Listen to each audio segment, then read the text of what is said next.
Y hoy me toca hablar de la disciplina del evangelismo. Y yo puse unas notas raras en el boletín, espero que...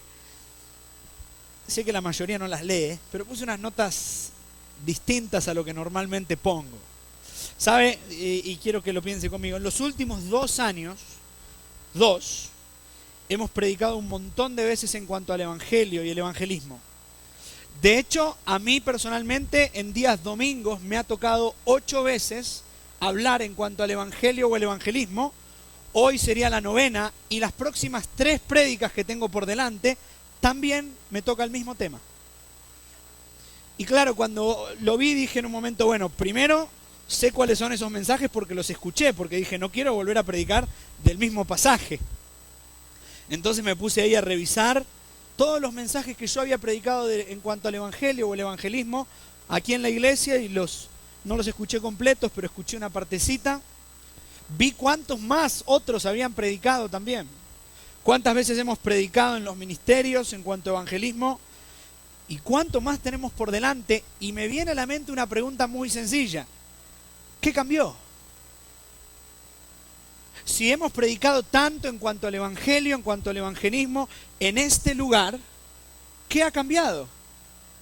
O simplemente nos venimos acá, nos vestimos de domingo, venimos a escuchar a alguien que se pare al frente, que hable, que sea lo más breve posible porque nos queremos ir rápido y nada cambia.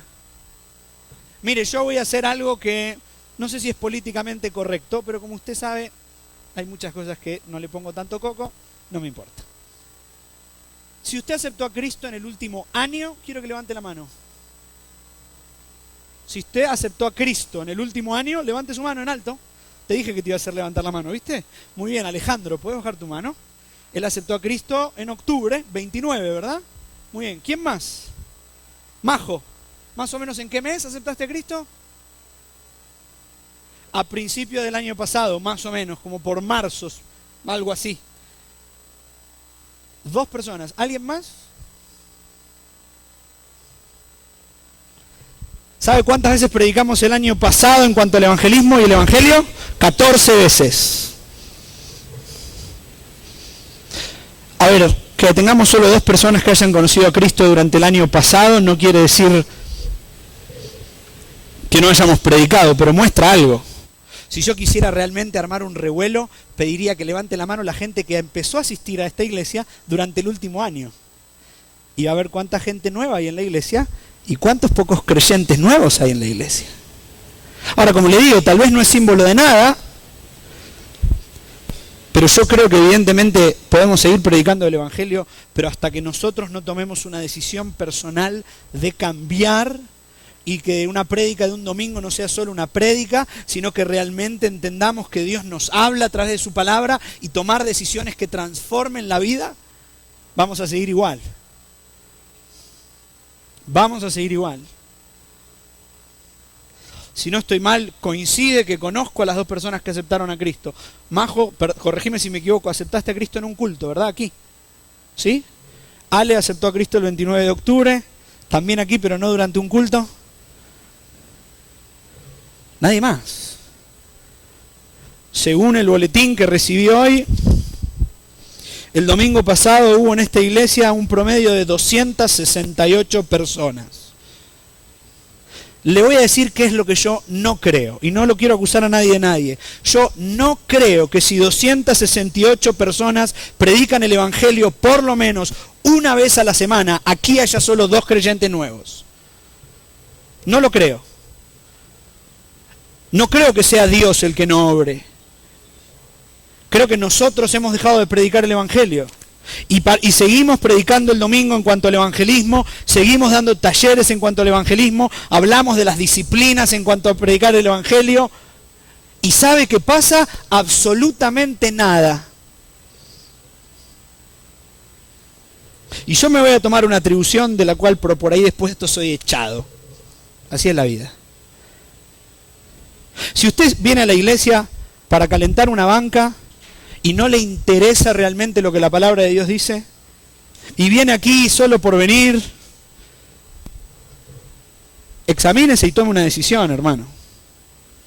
Porque no creo que le haga bien ni a usted ni a nadie. ¿cómo puede ser que la palabra de Dios no tenga un impacto en nuestra vida? ¿Cómo puede ser que en el último año hayamos hablado 14 veces en cuanto a predicar el Evangelio y no lo hayamos hecho? Y no es para hablar de números, para hablar de gente nueva. Es para poder decir realmente la palabra de Dios transforma mi vida. Yo no estoy exento de pecado, hermano, Cuando estaba viendo la cantidad de veces que prediqué en cuanto al evangelismo, me puse a pensar a cuánta gente le hablé de Cristo. Y no cuento, y ustedes lo saben porque me han escuchado decirlo, no cuento las que yo predico desde el púlpito. Uno a uno, ¿cuántas veces prediqué el Evangelio?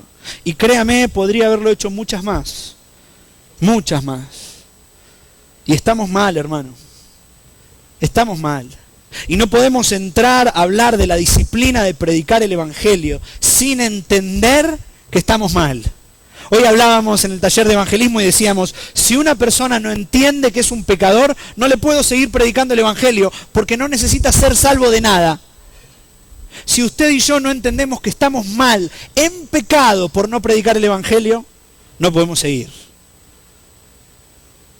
Hermano, usted y yo tenemos la respuesta para la salvación eterna y en lugar de comunicarla al mundo, callamos.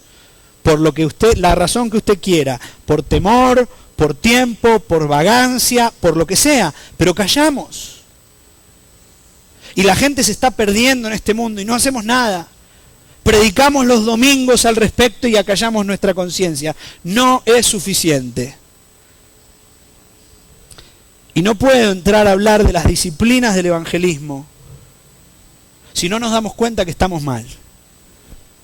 No quiero entrar a predicar de la disciplina del evangelismo si no nos damos cuenta que estamos mal. Que en una iglesia donde hay 300 personas, solo ha habido 2 creyentes nuevos en un año.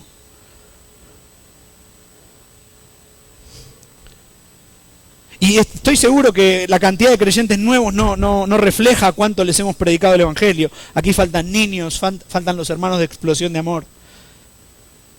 Pero yo creo en Dios y conozco a mi Dios. Y yo sé que si estuviéramos predicando el Evangelio todas las semanas, habría mucha más gente nueva. Hermano, yo le ruego que antes de entrar a las disciplinas de la predicación del Evangelio, ore conmigo. Pero ni me preste atención al orar. Examínese y hable con Dios. Dese cuenta cómo está su vida delante de Dios. Y ruéguele que le cambie. Yo voy a orar también por mí. Pero no podemos seguir asistiendo los domingos y que no pase nada. Ahí donde está, cierre sus ojos. Padre, Señor, te quiero pedir perdón. Perdón porque escucho tu palabra y leo tu palabra, Señor, a diario. Y a veces parece que en mi vida no cambia nada, Señor. Señor, te quiero pedir perdón por desaprovechar oportunidades día tras día de poder predicarle de Cristo a personas. Padre, te quiero pedir perdón porque muchas veces por mi vagancia, muchas veces por temor, no le he hablado a gente que está desesperada por oír el Evangelio de la esperanza que hay en Cristo Jesús. Padre, yo te ruego que me des un corazón tan sensible y moldeable, que al escuchar tu palabra sea impactado y transformado para glorificarte en este mundo, para hablar de Cristo a aquellos que se pierden, para poder ver personas que han sido transformadas por tu amor y la obra de Cristo en la cruz del Calvario. Te lo ruego, Padre, en el precioso nombre de Cristo Jesús. Amén. Primera Tesalonicenses capítulo 1, hermano. Vamos a hablar de las disciplinas para el evangelismo. Espero que tengamos un corazón dispuesto a escuchar y a ser transformados por la palabra de Dios. Disciplinas en cuanto al evangelismo, mire, y lo iba a encarar al principio de pensar, bueno, cómo debo hacerlo, cuándo debo hacerlo, etcétera, y esa debe ser mi disciplina. Pero escuchando algunos de los mensajes dije, he dicho eso tantas veces ya. Y me encanta 1 Tesalonicenses capítulo 1, versículo 5, y creo de alguna manera que es el versículo que Dios quiere usar el día de hoy, porque fue el versículo con el cual me habló a mí. Dice así, pues nuestro evangelio no llegó a vosotros en palabras solamente, sino también en poder, en el Espíritu Santo y en plena certidumbre, como bien sabéis cuáles fuimos entre vosotros por amor de vosotros. Un versículo fantástico. Y mire, la verdad que no tuve que hacer mucho esfuerzo para armar un mensaje, porque dice, está hablando Pablo y dice, nuestro evangelio no llegó a vosotros en palabras solamente, sino, y va a dar 3 cosas más: en poder, en el Espíritu Santo y en plena certidumbre. ¿Sabe? Quiero que veamos esas 3 cosas, nada más. ¿Cómo hacer para que nuestro evangelio no sea solo en palabras, sino también en poder, en el Espíritu Santo y en plena certidumbre? En primer lugar, en poder. Interesante esta palabra. La palabra es dunamis. Es la palabra que se usa en porque no me avergüenzo del evangelio, porque es poder de Dios para salvación.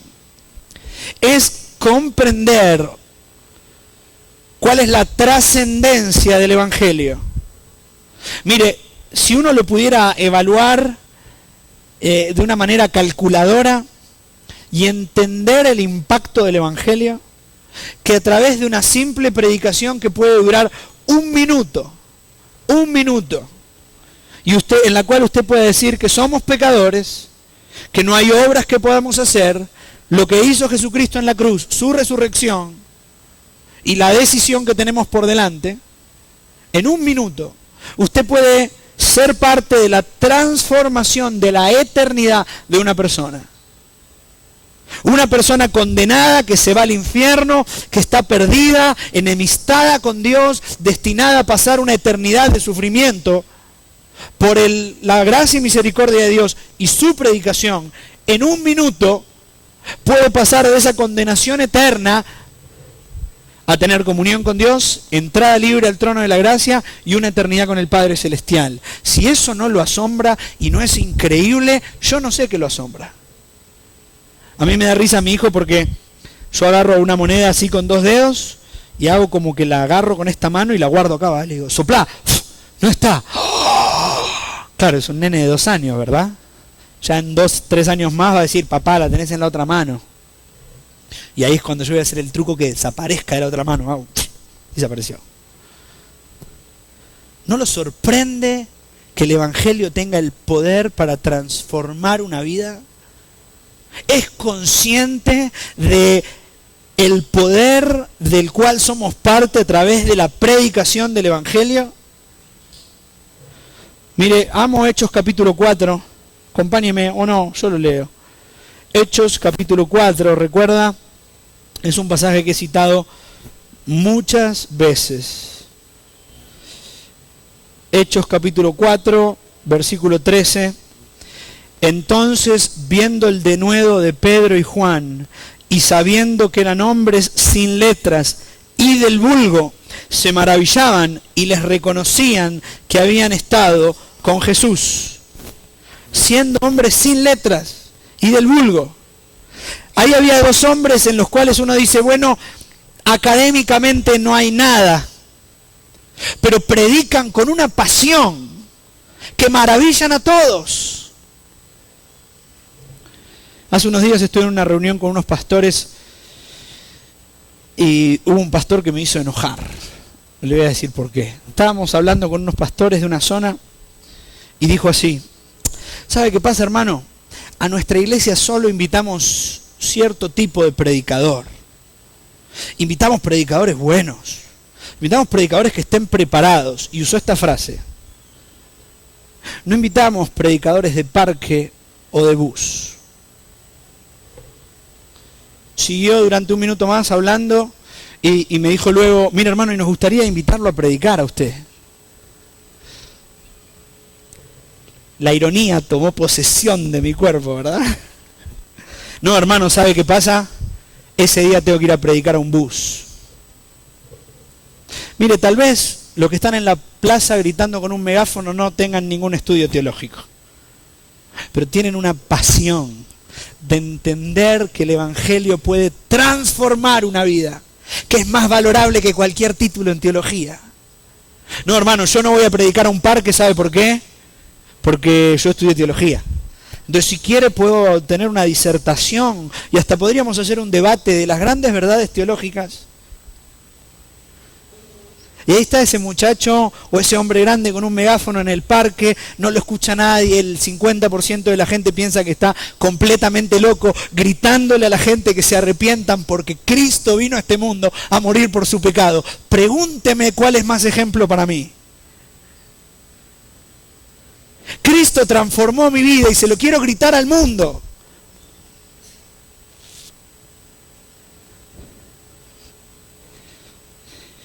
¿Qué transformó Cristo en su vida? ¿Dónde estaría hoy usted sin Cristo? ¿Cómo hubiera sido el entierro de ese familiar suyo si hubiera muerto sin Cristo? Cuando uno comprende el poder del Evangelio transformador, no debe haber, no puede haber otra cosa en la vida que querer gritarle al mundo lo que Cristo puede hacer. El año pasado conocí un hombre, Larry, que estoy orando para ver si puede venir a predicar a esta iglesia. Larry DeLay, es un pastor en Ohio. ¿Sabe qué hace él? Él va a las casas funerarias y deja su tarjeta.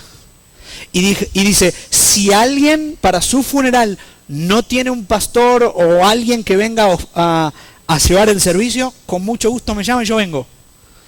Y yo cuando me lo contó le dije, pero vos estás loco, llegás a un funeral donde no conoces a nadie y te pones a predicar. Y él me dio esta respuesta: cualquier lugar en donde yo pueda proclamar de Cristo a gente que lo necesita, jamás me voy a negar. A mí me da terror predicar en los funerales de gente que conozco. Y este hombre lleva tarjetas para que lo llamen a predicar a todos los funerales que pueda para anunciar al Señor Jesucristo a aquellos que no tienen esperanza. Hermano, ¿cree en el poder del Evangelio? ¿Cree en el poder del Evangelio? ¿Por qué no lo predica? ¿Por qué no lo predica? ¿Sabes? Es como cuando uno, no sé si cuando ustedes eran pequeños hacían travesuras con sus hermanos. Nosotros agarrábamos, póngale que había, en mi casa somos 3 hermanos varones, el fresco, mi mamá tenía que hacer garrafones de fresco, porque veníamos de jugar al fútbol o de jugar en la calle a tragar fresco. Y de repente a alguno de los hermanos se le ocurría echarle sal al fresco. Y claro, ahí venía el otro y decía, ¿querés fresco? Ya era raro que un hermano mostrara amabilidad hacia el otro, ¿verdad? ¿Y vos no vas a tomar? No, estoy bien, ya tomé. Claro, y uno dudaba, pero se servía y de repente lo probaba y se daba cuenta que estaba todo mal, ¿verdad? Pero lo que llamaba la atención era, ¿cómo me va a decir que está bueno si él no toma?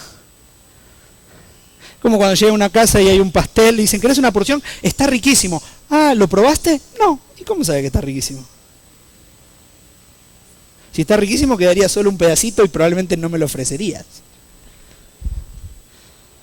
Hermano, ¿sabe cómo puedo saber si usted cree en el poder del Evangelio? Porque lo anuncia. Si no lo anuncia, perdóneme, no lo estoy tratando de mentiroso, pero no le creo que conoce el poder del Evangelio.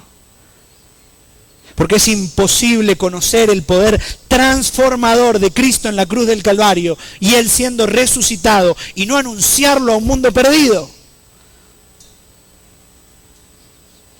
Podemos llenarnos de excusas, de decir, bueno, pero la iglesia no hace actividades evangelísticas, la iglesia no nos da talleres, la iglesia no hace viajes misioneros. Hermano, no le estoy hablando de actividades, le estoy hablando de un estilo de vida. Le estoy hablando de ser transformado por Cristo. De sentirse humillado tan solo de poder nombrarle. Porque transformó su eternidad. Sin embargo, un mundo se pierde y usted y yo seguimos sin hacer nada. no conocemos el poder transformador de Cristo. Si lo conociéramos, esta iglesia estaría llena. Agarraríamos a la gente y la empujaríamos a entrar para que escuche de Jesucristo. No habría fútbol en las tardes, habría salidas evangelísticas. Usted no llevaría billetera con dinero, fichas en un bolsillo, llevaría folletos. Podría salir de casa sin la billetera, pero no sin un folleto, para hablarle de Cristo a una persona que tal vez sea transformada ese día para toda la eternidad. Debemos entender que el Evangelio se debe predicar en poder. ¿Recuerda cuando le prohíben predicar a Pedro y a Juan? Le dicen que no pueden predicar más porque si no los iban a matar. Y ellos volvieron y oraron y dijeron: Señor, danos de nuevo. Y el lugar en el que ellos estaban tembló. ¿No sería fantástico eso? Mire, yo no sé, y no estoy hablando de experiencias ni emocionalidades, pero ¿no sería fantástico orar de tal manera de ver el poder de Dios en la salvación de personas? ¿Cuándo fue la última vez que vio a alguien pasar de muerte a vida? No por usted, no por lo que usted hizo o por lo que yo hice. ¿Cuándo fue la última vez que vio a una persona que estaba perdida y la vio ser salva? ¿Cuándo fue? ¿Hace un año? ¿2? ¿3? ¿Nunca? Nunca. Se está perdiendo de ver la gracia de Dios en la vida de una persona de una manera inimaginable. Inimaginable. Debo continuar. No solo dice que nuestro Evangelio no llegó a ustedes en palabras solamente, sino también en poder. Tal vez esta es una de las que a mí más me gusta. En el Espíritu Santo. Mire, la obra del evangelismo no es suya ni mía. La obra de evangelismo es del Señor. Por eso en Hechos va a decir que el Señor añadía cada día a los que habían de ser salvos. Claro, pero esto no nos da una excusa para no predicar el Evangelio, todo lo contrario. ¿Sabe que ese es el ejemplo de Hechos capítulo 7? Esteban, un hombre lleno del Espíritu Santo, predicándole a los judíos, siendo apedreado y muriendo. Predicar en el poder del Espíritu Santo quiere decir que usted y yo vamos a tener una comunión íntima tal que le vamos a dar plena libertad al Espíritu Santo para que haga su trabajo de convencer de pecado, justicia y juicio. De entender que es Dios el interesado en alcanzar a estas personas. Segunda Timoteo, capítulo 2, se lo leo, no lo busque, se lo leo porque no me acuerdo qué versículo es, pero...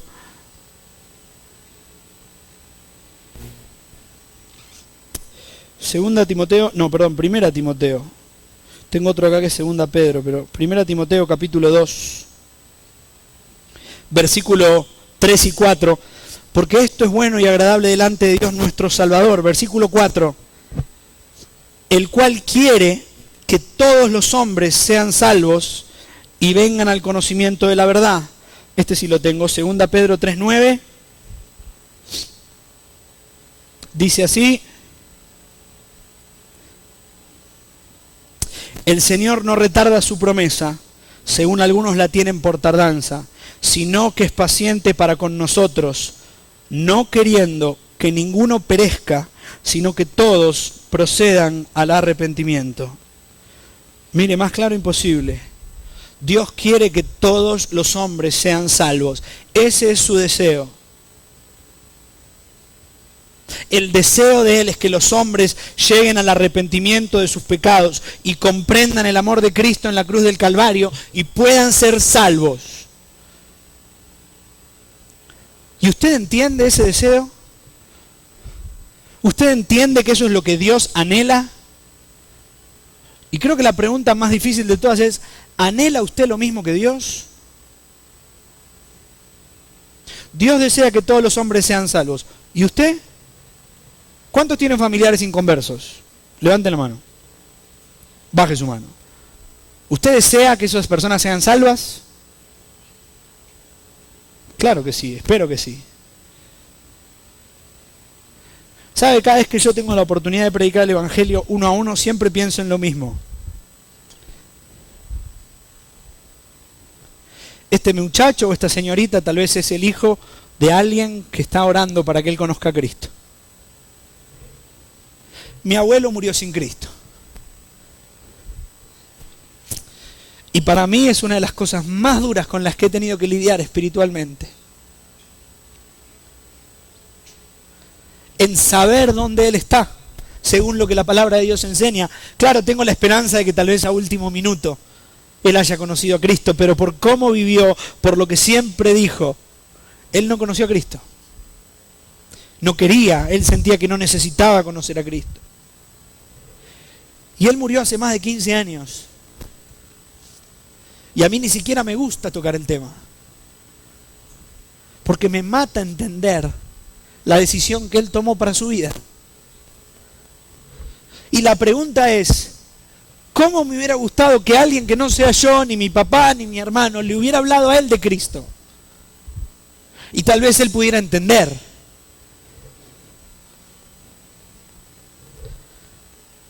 ¿Sabe qué creo? Y realmente lo creo. A veces es más difícil cuando a uno le toca hablarle a un familiar. Porque nos conoce nuestras debilidades, nuestro pecado. Y entonces cada vez que veo a una persona a la cual me estoy animando a predicarle, siempre pienso en eso. Tal vez si hoy conoce a Cristo va a poder ir a hablar con alguien como a mí me hubiera gustado que mi abuelo hable conmigo.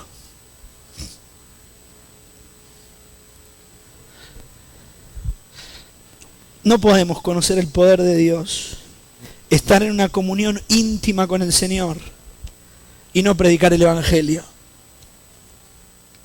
No se puede, hermano. Una de todas esas es mentira. O no conoce el poder de Dios o no está en comunión con Dios. Pero si está, es imposible que usted no predique el Evangelio, porque es el mismo corazón del Señor. Porque va a ver a cada persona como alguien perdido que lo único que necesita es de un Salvador que le transforme la vida. Lo último, hay cena del Señor y quiero disfrutar de recordar a Cristo. No solo en poder, en el Espíritu Santo, en plena certidumbre. Plena certidumbre. Y esto tiene que ver con convicciones, hermano. Y por todos murió, para que los que viven ya no vivan para sí, sino para aquel que vivió y murió por ellos. ¿Sabe cómo sé que Dios es real si no conozco a Cristo? ¿Sabe cómo sé que realmente vale la pena? Porque lo veo en su vida. Porque se ve en su vida. Me voy a tomar una libertad. Y estoy mirando a la persona de la cual me voy a tomar una libertad. Y me hace que no, pero me la voy a tomar igual. Cuando Ale aceptó a Cristo el año pasado, en octubre, una de las cosas que él dijo, o que él me comentó después, fue: mi hermana empezó a asistir a la iglesia y estábamos pasando una situación difícil en la familia. Y yo no entendía por qué ella podía estar bien. Yo quería lo mismo. Yo quería lo mismo. Y empecé a venir. Y él vino y al mes más o menos de estar viniendo, conoció a Cristo como Salvador personal. Porque vio, y permiso, en una señorita con 4 o 5 meses de creyente, vio una vida que era atractiva para vivir. Y la respuesta a esa vida era Cristo. Hermano, cuando los demás ven su vida o la mía, dicen: yo quiero vivir como vivís vos.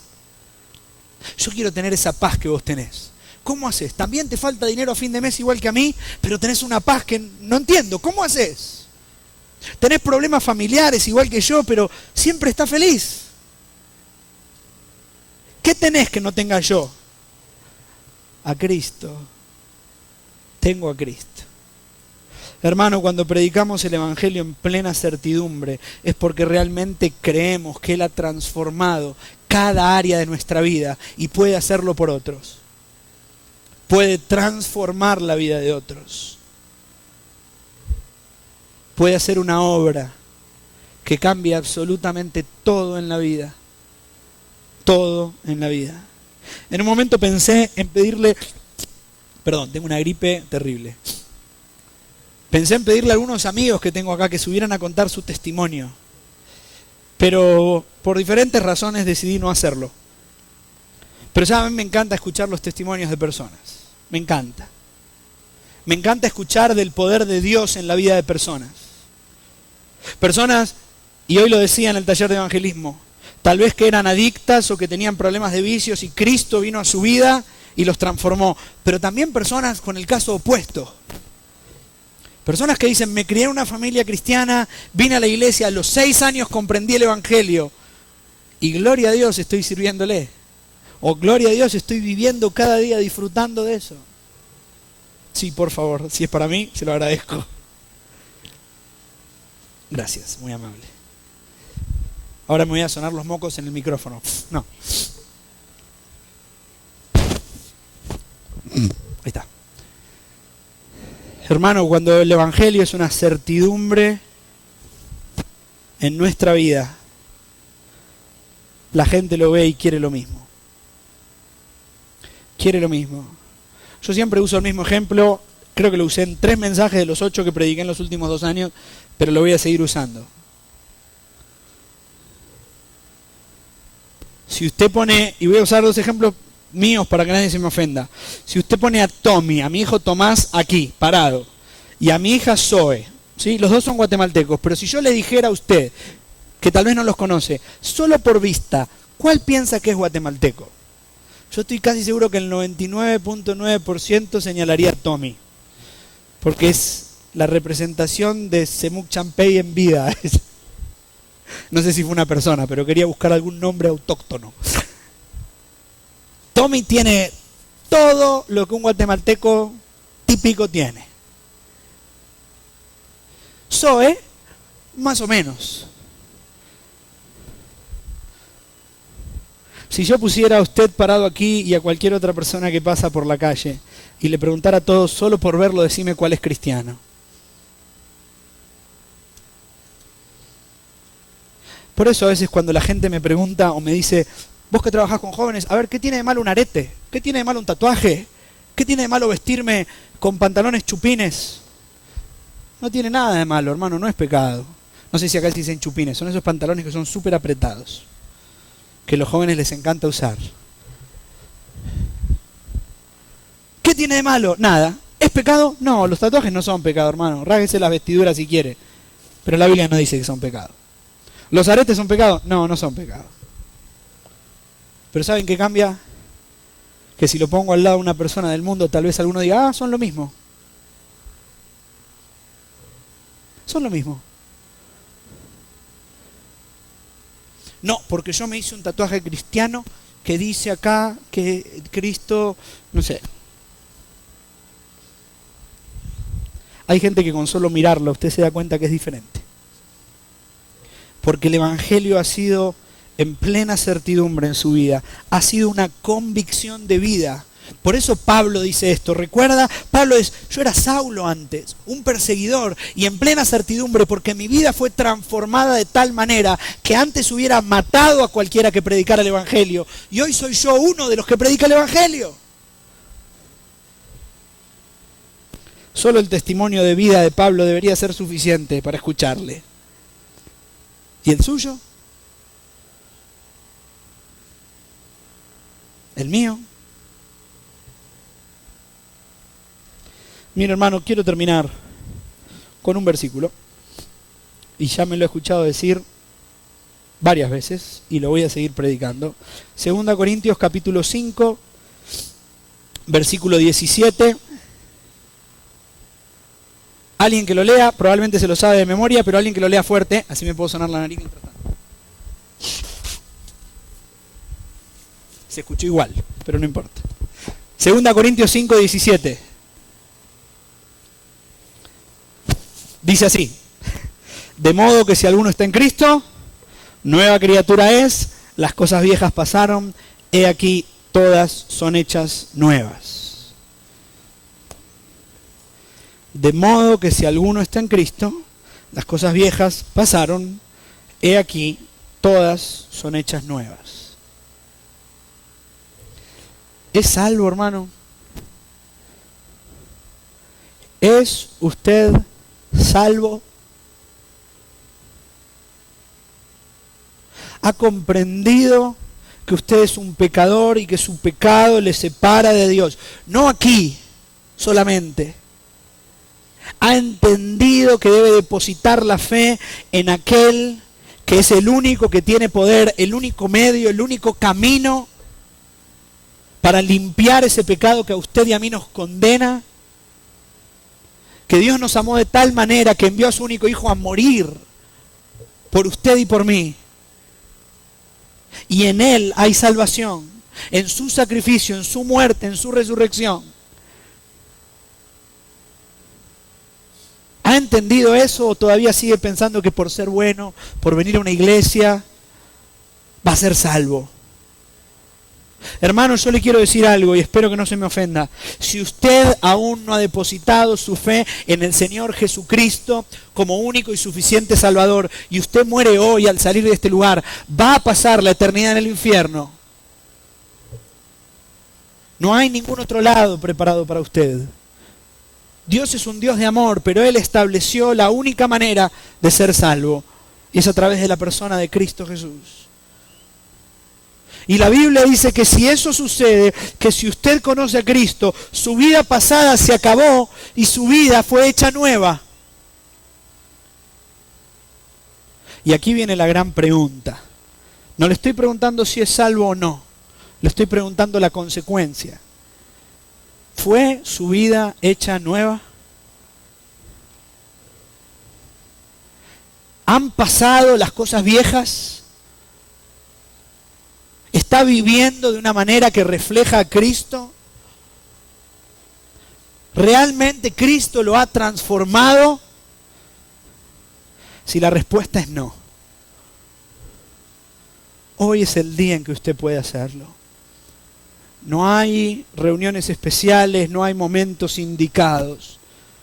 Siempre es un buen momento para llegar delante de Dios, arrepentido y ser salvo. No evangélico, salvo, perdonado, amado, aceptado, salvo.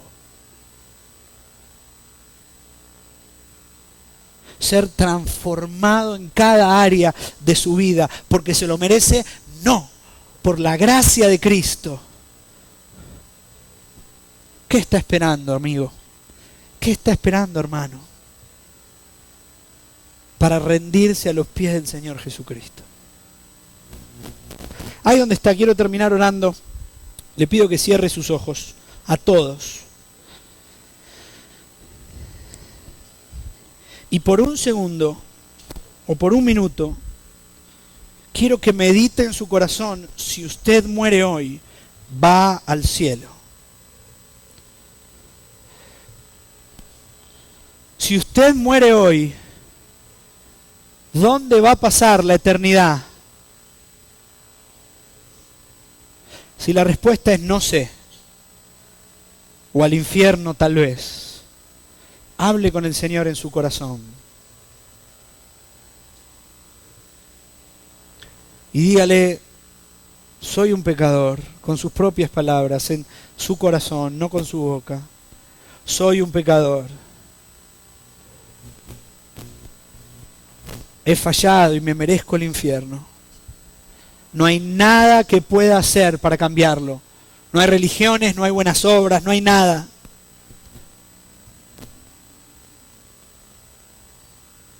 Pero entiendo que Cristo vino a este mundo a buscar y a salvar lo que se había perdido. Creo que Él murió en esa cruz y que su sangre me puede limpiar de mi pecado. Creo que Él resucitó y que me puede dar vida juntamente con Él.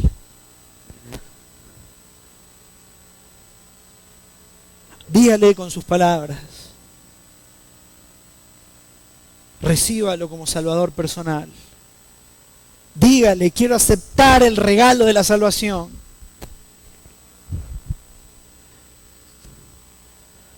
Y si hay alguien así, no hay nadie mirando, solo yo y los servidores. Si hay alguien que le ha dicho sí a Cristo el día de hoy, no importa si asistió a la iglesia hoy por primera vez o hace 30 años.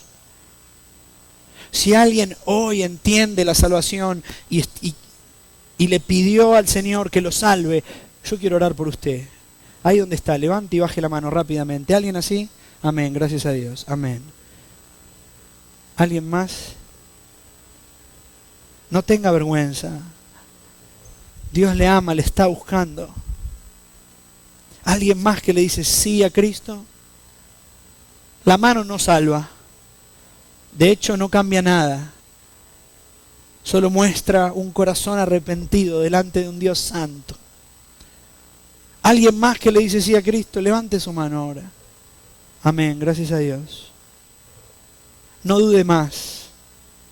No luche más. Él le ama. Le quiere dar paz, una nueva vida. Quiere que se pueda sentir amado, amada, aceptada. Alguien más, levante y baje su mano rápidamente. Y ahora quiero hablar con aquellos que somos creyentes ya. ¿Sabe? Ahí con sus ojos cerrados. Hermano, la palabra de Dios está teniendo un impacto en nosotros o no. Y venimos aquí a calentar una banca. Y yo lo quiero invitar a tomar una decisión, a usted también, igual que a mí. Si usted puede mirar hacia atrás y ver que no le ha predicado a nadie el Evangelio en 1, 2, 3, 4, 5 meses, un año, no lo sé. Pero usted sí cree en el poder de Dios para salvar una vida, para transformarla. Usted cree que el Espíritu Santo hace la obra y usted está 100% seguro que vale la pena vivir por Cristo. Pero tal vez no ha predicado el Evangelio. Yo le ruego que se tome un minuto para hablar con el Señor y comprometerse a vivir una vida de predicación del Evangelio, de anunciarles a otros las buenas nuevas de salvación. Anunciarles a otro que hay esperanza en Cristo Jesús. Anunciarles a otros que Cristo vive y hay esperanza en Él y pronto vendrá a buscarnos. Y saben, normalmente no hacemos esto, están todos con los ojos cerrados. Ahora solo yo estoy mirando. Pero si usted está tomando esa decisión, tal vez es una decisión que había tomado muchos años atrás, pero había quedado en el olvido. Yo también quiero orar por usted, quiero animarle. Quiero regalarle unos folletos para que tenga con qué predicar el Evangelio. Quiero darle permiso para que me anime también a mí.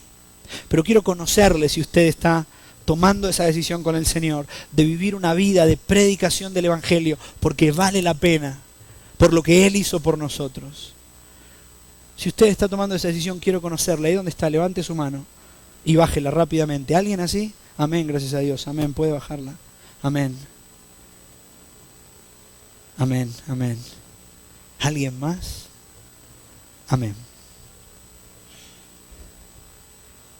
Hermano, no podemos seguir viviendo de la misma manera tibia. Porque el Señor, cuando escribe a las iglesias de Apocalipsis, le dice a la Odisea: por cuanto no eres fría ni caliente, sino tibia, te vomitaré de mi boca. No luche más, hermano. Empecemos a vivir una vida que cuente para el Señor. Padre, te amamos y te damos gracias por Cristo. Gracias porque ahora en unos breves minutos, Señor, vamos a poder hacer memoria de ese sacrificio que transformó nuestra eternidad, de ese sacrificio que transformó nuestra vida, nuestra manera de vivir, ese sacrificio que nos dio paz, esperanza, esa muerte en la cual tuvimos perdón de pecados. Pero Padre, esa resurrección magnífica y gloriosa que nos dio vida juntamente con Cristo. Padre, gracias. por quién Cristo es. Gracias por la transformación de la vida a través de Él. Ayúdanos, Padre, a vivir acorde a lo que somos, teniendo la disciplina de predicar el Evangelio, no solo en palabras, sino en poder, en comunión con el Espíritu Santo y en plena certidumbre. Padre, bendice el resto de la reunión, el tiempo que vamos a compartir los símbolos, haciendo memoria de Cristo hasta que Él venga. Te amamos, Padre, y te ruego también por aquellos que han manifestado conocerte como Salvador personal el día de hoy. Señor, que puedan comprender la decisión que han tomado y vivir y disfrutar de la vida que tú tienes preparada para ellos. Te amo, Padre, y oro en el precioso nombre de Cristo Jesús. Amén.